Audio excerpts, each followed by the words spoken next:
de um novo Código, né, de processo penal, provavelmente ainda esse ano, trazer alguma notícia para vocês a respeito justamente desse novo Código e algum aspecto desse Código ligado às ideias que venho trabalhando nessa pesquisa. Então, o meu tema é o acusado em cena, imagem e representação, direitos fundamentais do acusado e o novo processo penal brasileiro. Só o tema daria, gente, em torno aí de meia hora para explicar o tema, não é? Então, não vou fazê-lo e vou pretender tratá-lo de forma mais breve possível, certo? A figura do acusado no processo penal, no direito penal, no processo penal, é sempre um motivo de interesse dos estudiosos do direito penal e do processo penal. Zaffaroni tem uma fala clássica, na qual ele diz que o acusado, não é? E muitas vezes também a vítima, no direito e no processo penal, não é? Foram como que sequestrados. Então, eles se tornam muito mais objetos do que propriamente, no caso do acusado, sujeito de direitos. E é claro que a gente sabe que o acusado tem aquela figura dúplice, que ao mesmo tempo que ele é um sujeito ativo da ação penal movida pelo Estado contra ele, ele é também um sujeito, não é, do crime, ou seja, ele foi aquele agente que infringiu um tipo penal, certo? Que cometeu um delito.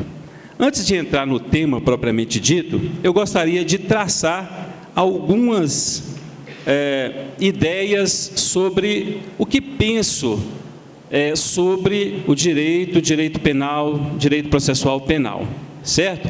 Primeira delas, e aí eu diria, não é, a visão do direito, é que o direito atual, ele está calcado, né, ele está centralizado na Constituição. Então, nós temos hoje, né, um ordenamento jurídico que se desenvolve na perspectiva normativa, diga-se de passagem, em torno da Constituição, disso que nós chamamos de Constituição. Por toda, é claro, a história que nós temos de evolução, não é, de conquista, de luta por direitos. Então, esses direitos, essas lutas, elas desaguaram formalmente na Constituição. Então, para mim, a Constituição tem um papel de centralidade no ordenamento jurídico, seja ele brasileiro, não é, seja de outro Estado. Segunda observação que faço, em termos dessa visão normativa, diz respeito ao papel do direito penal e do processo penal. Então, para alguns, o direito penal, o processo penal, são instrumentos, na verdade, de organização da sociedade, instrumentos normativos para se governar. E aí alguns, né, como o de Giorgi, por exemplo, que é um autor italiano, trabalhamos aí com nossos alunos, com ele, né, é um instrumento para governar, e aí, sobretudo, para governar os pobres. Então, é um instrumento de governo para o controle de uma determinada porção da sociedade, da população, ou seja, um instrumento de repressão propriamente. Aí nós poderíamos utilizar a palavra governo como eufemismo, porque, na verdade, o sistema penal, em determinadas circunstâncias, em determinados estados, funciona como um sistema repressor de uma determinada parcela da população.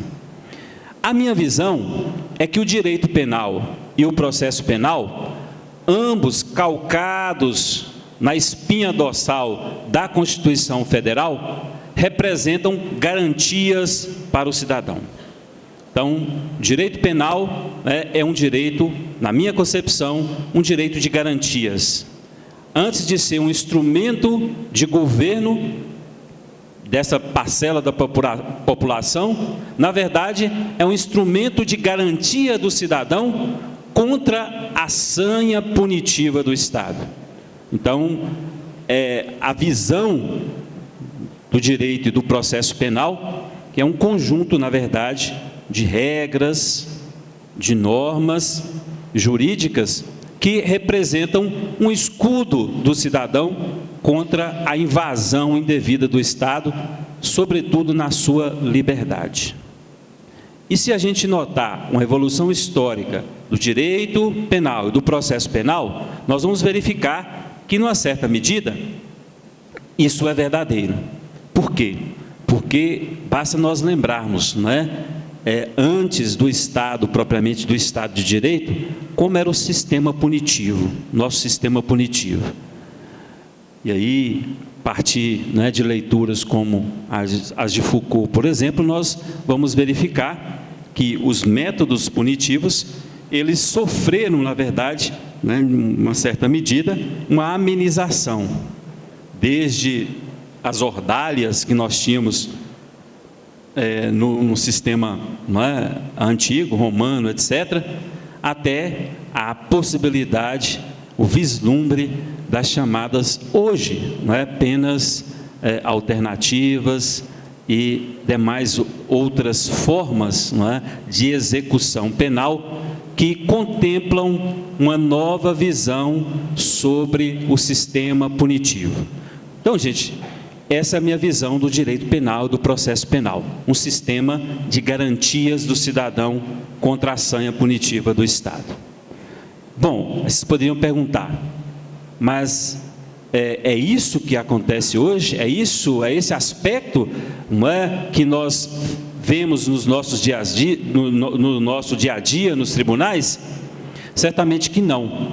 Na verdade, nós temos hoje um sistema hegemonicamente punitivista, um sistema hegemonicamente que se baseia na vingança, ainda, não é, se baseia na vingança, ainda vige, de uma certa maneira, aquela velha pena lá do talião, olho por olho, dente por dente, e assim por diante. Bom, uma outra visão que tenho é em relação a, propriamente, a construção filosófica do direito. E aí, peço licença ao professor Eduardo Rabenhorst, que está aqui, não é, que é filósofo do direito, não é, para tecer breves considerações sobre isso. A minha concepção do direito, enquanto, não é, filosofia, podemos dizer assim, ou uma visão, não é, filosófica do direito, é que o direito se constrói, não é, em uma dada sociedade através das relações discursivas, das relações sociais, mas sobretudo das relações discursivas dessa sociedade. Então o direito é um construto, não é, discursivo. E aí nós remetemos a algumas ideias, né, que já outrora falamos, da questão, por exemplo, da concepção, dentro do nosso tema, de crime. O que é crime? E aí, sem entrar naquelas abordagens, né, conceito social, formal, dogmático, etc., do crime, mas verificamos que a interdição, propriamente, a interdição, o interdito, até na perspectiva, digamos aí, freudiana, psicológica, ela nasce a partir das relações sociais, e essas relações sociais mediadas pelo discurso. Então, o crime, ou seja, a designação daquela ação que nós chamamos crime, ela só nasce a partir da conceituação propriamente do crime. Então, a partir do momento que nós definimos determinada conduta como uma conduta delitiva, delituosa, então nós construímos ali uma ideia de crime. E é por isso que nós temos, vez ou outra, indo e vindo determinadas condutas, determinadas ações que, num dado momento da sociedade, esta entende que a conduta não é uma conduta delituosa. E no outro momento, volta-se a falar em criminalizar essa ou aquela conduta. E aí vou colocar uma para vocês que é um fator hoje de bastante discussões na nossa sociedade. A questão, por exemplo, do consumo das chamadas substâncias entorpecentes, das drogas. Então, hoje, isso, na verdade, é uma questão delicadíssima. Em sala de aula, às vezes, travamos algumas discussões sobre o assunto, sobre a descriminalização do uso de determinadas substâncias, como, por exemplo, a maconha. Agora nós tivemos, há 2 semanas atrás, chamada Marcha da Maconha, no Rio de Janeiro, e em outros estados também programada essa Marcha da Maconha, que é uma proposta, na verdade, de discussão sobre a possibilidade de descriminalizar o uso da maconha especificamente. Falo em drogas em geral, mas se nós verificarmos essa conceituação, ou essa criminalização do uso de substâncias entorpecentes, drogas, como crime, é uma coisa recente na nossa história. É uma coisa recente. Data, talvez, aí, menos de 100 anos. Houve esse processo de criminalização, do uso de determinadas substâncias tido como entorpecentes ou drogas. Então, era uma questão que não era criminalizada. E, do ponto de vista técnico, há sempre aquela discussão de por que a maconha por exemplo, criminalizado o seu uso, enquanto que o álcool, uma droga potencialmente também viciante, etc., não é. E aí, lógico, essa discussão daria aí um bom debate. Mas o que eu estou querendo mostrar é que esse processo de designação, linguisticamente falando, de uma ação, de uma conduta como delituosa ou não, depende de um processo, é claro, social, mas mediado pelo discurso. E aí, a mediação do direito como um todo, e a mediação do direito penal, do direito processual penal, vai se dar, é claro, pela questão filosófica, hermenêutica envolvida nela. Ok? Um outro ponto, é que eu gostaria de falar para vocês sobre justamente essa ideia que eu chamo de sanha punitiva ou de punitivismo dos estados, ou das democracias contemporâneas. Aí vamos pegar um país que, é claro, se autodenomina a maior e mais antiga democracia contemporânea, os Estados Unidos. E tive contato recentemente com um autor, esse autor, Robert Bergson, e nesse livro dele, Texas Tough, ele trata da questão das prisões nos Estados Unidos, ou seja, do sistema prisional nos Estados Unidos, mas especificamente do sistema prisional do Texas. E ele traz, então, alguns dados interessantes sobre o sistema prisional norte-americano e, especificamente, sobre o sistema prisional texano. Ele diz o seguinte, que a indústria, e a palavra não é gratuita, nós já estamos falando de discurso, a indústria do aprisionamento, a indústria das prisões nos Estados Unidos, movimenta 212 bilhões de dólares por ano.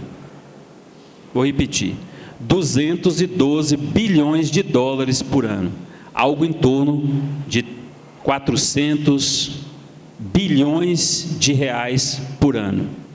Emprega cerca de 2,4, ou seja, 2 milhões e 400 mil pessoas nos Estados Unidos. Essa cifra, pessoal, só para vocês terem uma ideia, corresponde aos funcionários do Walmart, que é a maior rede de supermercados não é, dos Estados Unidos, e do McDonald's juntos, 2.400.000 funcionários. É o maior empregador privado dos Estados Unidos. Porque, como vocês sabem, as prisões nos Estados Unidos são administradas, não é, por empresas privadas e não pelo Estado. O Texas tem 173, tinha, né, na verdade, em 2008, agora deve ter crescido esse número, 173.000 encarcerados, presos, condenados, 173.000. Os Estados Unidos está com uma cifra perto de 2 milhões de encarcerados, como um todo. Nós chegamos um pouco próximos, estamos em torno de 800.000 encarcerados no Brasil, e é um número que cresce dia a dia.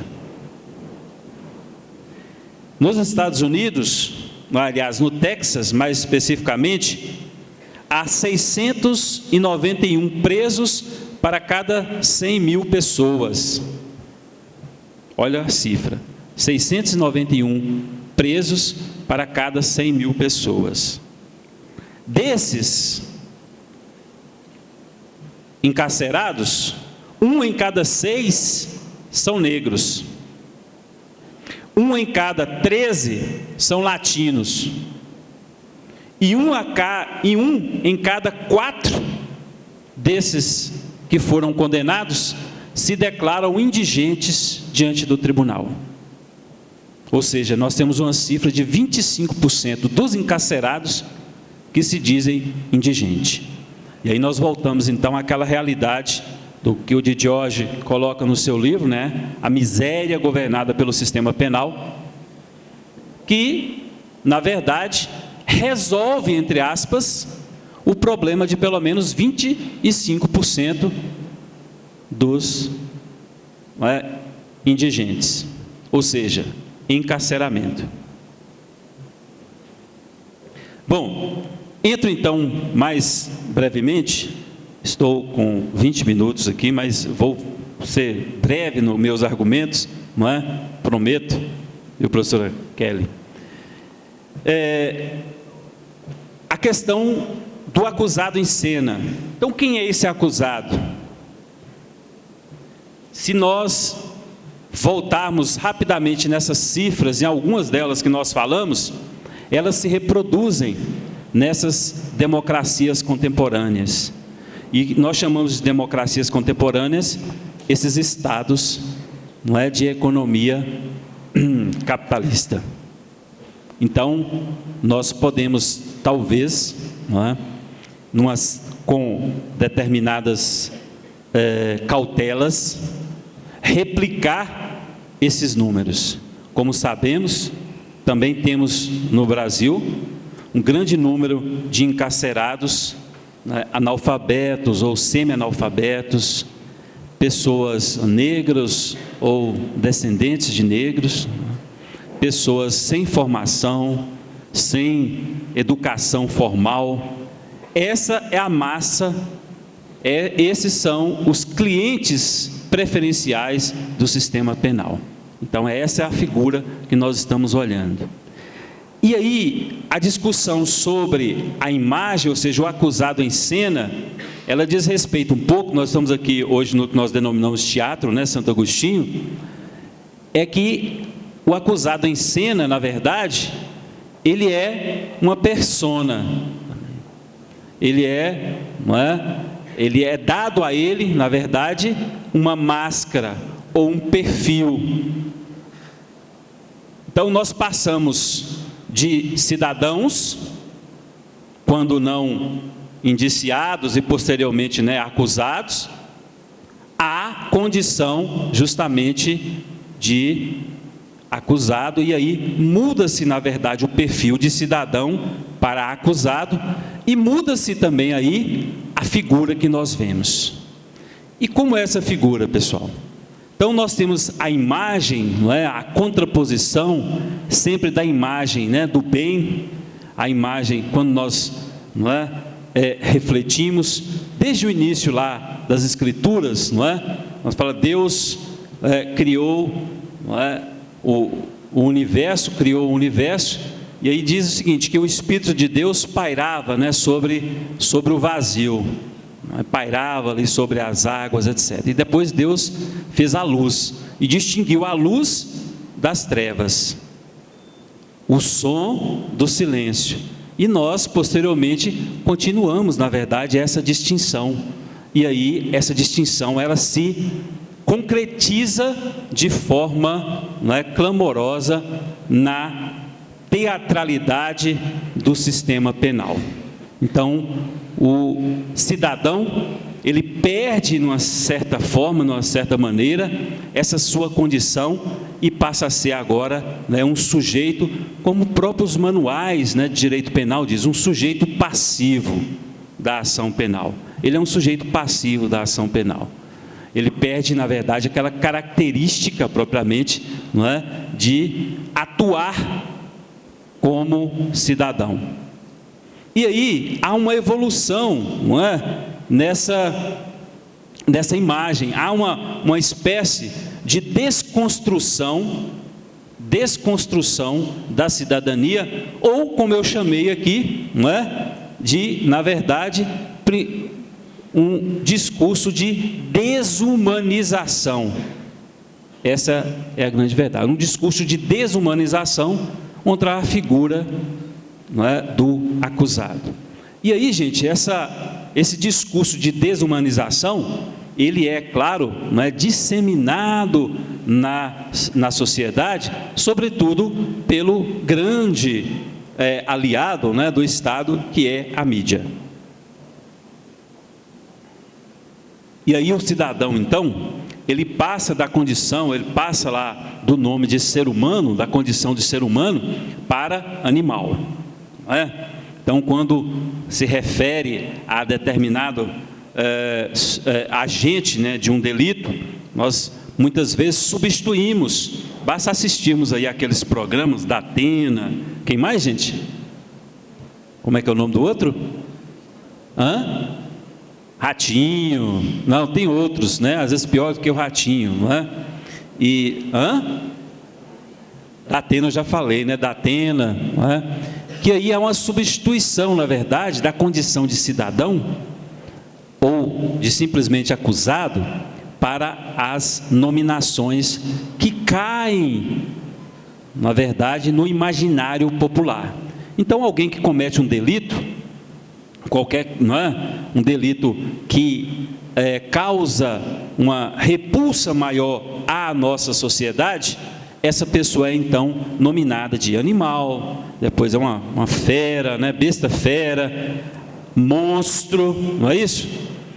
E o que nós estamos dizendo quando nós realocamos, quando nós redesignamos esse acusado aí de cidadão, de ser humano, para animal, para fera, para monstro? Nós estamos fazendo, é claro, uma desqualificação justamente do humano.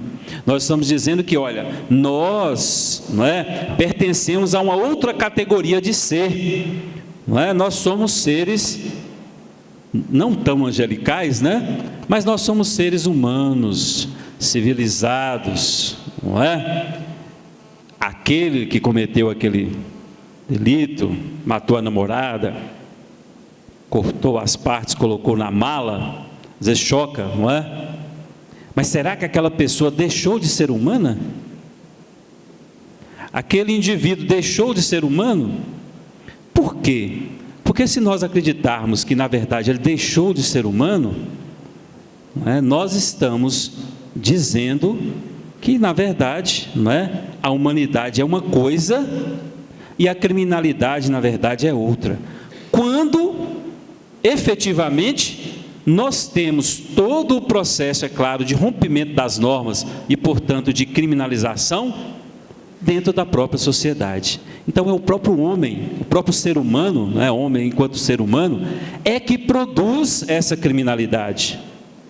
Somos todos nós, numa certa medida. Somos todos nós. Então, quando há esse processo de desumanização, nós entramos, na verdade, em um processo de exclusão dessa pessoa do nosso círculo de humanidade. Isso se dá, é claro, não plenamente de forma racionalizada, pelo menos por grande parte, mas isso se dá, é claro, através de uma distribuição de discursos e, sobretudo, do discurso punitivista. Então, como eu digo aqui, a imagem do acusado é uma construção discursiva. E aí nós passamos daquela figura angelical para a figura dos orques, não é? Eu me lembro aqui eu me esqueci o nome do nosso colega que falou aqui certa vez sobre isso, né? E contou justamente a história dos orques, quando ele comparava a figura dos orques com os elfos. E aí há uma outra discussão, não é? Que os orques são sempre o que, gente? Feios, não é? Quase sempre negros, de cabelo, não é? Ruim, orelhas grandes, narizes, né, grandes, que se nós formos buscar na nossa sociedade, nós vamos encontrar, não é? Se não muitos orques, mas pelo menos alguns, né, parentes aí de orques. E são esses justamente que representam essa ameaça, na verdade, à nossa sociedade, não é? Branca, angelical, etc. Anteontem mesmo nós tivemos mais uma chacina aí no Brasil sobre um túnel. Foram mortos, me parece que 5 indigentes, né, que dormiam debaixo de um viaduto. E pararam, os atiradores, eram alguns atiradores, pararam de moto e simplesmente executaram esses indigentes. E aí nós temos algumas figuras aí, que são as figuras dos orques, não tão belas, né, quanto as flores. E até algumas figuras, não é, gente, que nós temos como aquelas figuras mais queridas, como o nosso, por exemplo, Papai Noel, não é? Nós podemos ter um Papai Noel do bem e também um Papai Noel do mal, não é? Então a criatividade, a imaginação humana é grande. Frederico Marx, que é um grande processualista brasileiro, não é? Disse o seguinte sobre o nosso processo penal: o direito processual oferece aos indivíduos uns instrumentos e remédios para a defesa de seus direitos, razão pela qual a Constituição, que é onde se definem os direitos básicos da pessoa humana, traça e prevê garantias e meios para eficazmente puni-los. Então, mais uma vez, reiterando aquela questão da Constituição como guarda propriamente dos direitos fundamentais do acusado também no direito, no processo penal. Limites ao poder punitivo do Estado. Estou aqui com meus 30 minutos e já estou indo para a conclusão. As demais questões nós podemos depois discutir aqui, se houver oportunidade para o debate, tá?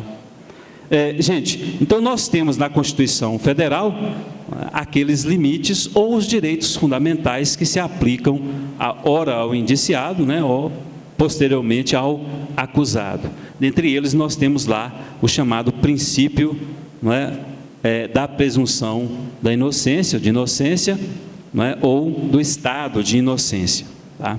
Que diz o seguinte: ninguém será considerado culpado até o trânsito em julgado de sentença penal condenatória. Há pouco mais de um mês nós tivemos o julgamento do chamado casal Nardoni, certo? Quando é que eles foram condenados, gente? Há pouco mais de um mês atrás? Foi? Quem acha que foi há pouco mais de um mês atrás? Levanta a mão. Eu acho que quase está todo mundo comigo aqui, porque a meu sentir, eles já foram condenados desde o processo lá inquisitório. A condenação deles, não é, se deu antes mesmo do julgamento. E aqui, é claro, nós não vamos entrar na seara se era ou não é, culpados, responsáveis, etc. Não é essa a questão aqui. A questão é da preservação, na verdade, do estado de inocência. E se, olha só, e se eles fossem inocentes? Como nós já tivemos o caso da escola base de Brasília, no qual o casal foi acusado de abusar de crianças numa escolinha infantil que eles tinham, que o casal tinha. E aí, posteriormente, apurou-se que não era verdade. Foi uma mãe descontente com uma determinada questão pedagógica, então chegou a denunciar o casal como abusadores. A população, enfurecida, quis logo aplicar a pena, não esperou o judiciário, entrou na escola, destruiu a escola. Eles tiveram que abandonar, sair, se mudarem de Brasília, e só posteriormente foram inocentados. Então eles tiveram que esperar todo o curso do processo para depois se verificar que eles eram inocentes. E aí a escola deles não existia mais, os amigos deles também não existiam mais, porque ninguém quer